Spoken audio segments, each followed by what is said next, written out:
Now, one thing that particularly concerns me is sciatic nerve injury. Sciatic nerve injury is rather uncommon with total hip arthroplasty, and if it occurs, it's typically relatively mild and short-lived.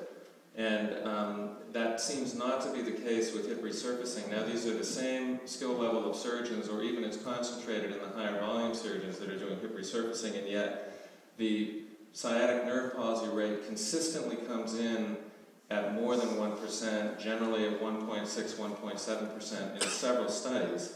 And the thing that concerns me, I haven't seen this written, but I have seen it, the densest sciatic nerve palsy that I've ever seen was in a patient that had hip resurfacing, and I've never seen that after a primary total hip arthroplasty like that.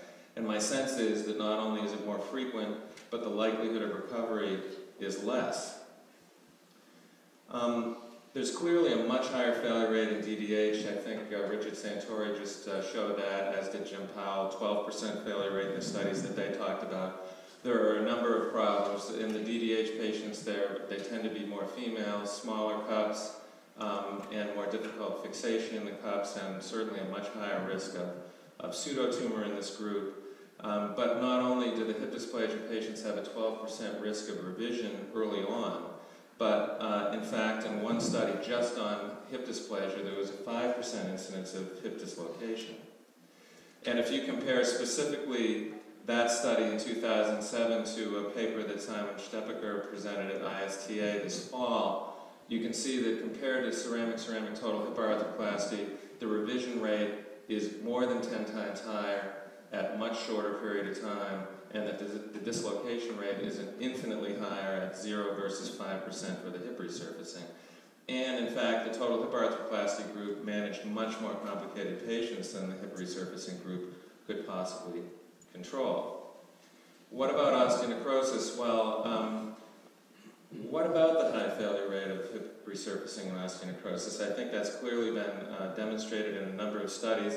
The additional risk factors are that you have cystic bone and your hip resurfacing implant is sitting on a thicker cement mantle than it otherwise would. And of course, yet again, as you would see, 5% failure rate at 5 years in this subcategory.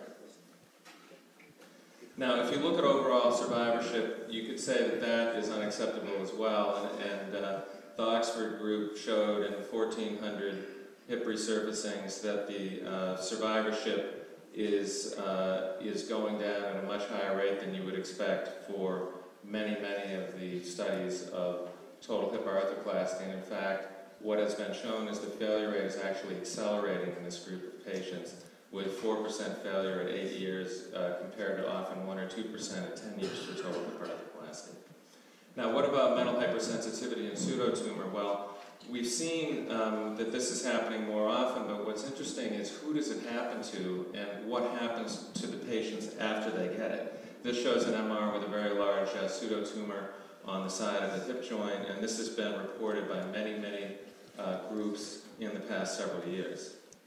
Well, the findings at surgery are, as Dr. Lohman had shown, lymphocytic infiltrates, and the histology shows perivascular ingrowth as well, and extensive necrosis of the tissues. And if you look at pseudotumor revision rates, it's very interesting because revision for pseudotumor from the Oxford group in men is only 0.5%, and in women over 40 it is 6%, which is a rather high number considering that number, of course, would be 0 for other types of total hip arthroplasty. But women under 40, the risk of revision for pseudotumor is 25%.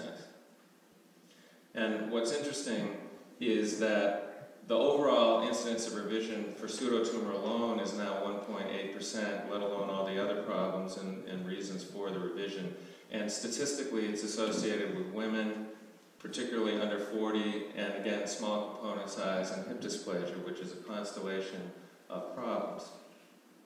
Now, one thing that's really more important than that is not just what happens that you have to revise these pseudotumors, but then the revisions for the pseudotumors turn out very poorly. In fact, there's a 50% complication rate in the revisions specifically for pseudotumors, including primarily dislocation, loosening, or a nerve or vessel injury. And of those hips that were revised for pseudotumor, there's a 38% re-revision rate in that subpopulation, and 2/3 of those patients that had a second revision had a recurrence of the pseudotumor after it was excised. So in summary, I would say that certainly they have less range of motion, a higher dislocation rate, a higher incidence of groin pain, unnecessary dissection of the soft tissues, which we would like to avoid, more difficult restoration of the biomechanics of the hip, certainly a higher incidence of cup loosening and femoral neck fracture, a higher incidence of sciatic nerve palsy, higher failure rates in subgroups such as DDH and AVN, in addition to higher failure rates overall, and very poor outcomes in the unfortunate patients that get pseudotumors. So what I would say is that if you're interested in treating arthrosis of the hip and you want good long-term survivorship, a low complication rate, and a low dislocation rate, then you should consider total hip arthroplasty. Thank you very much.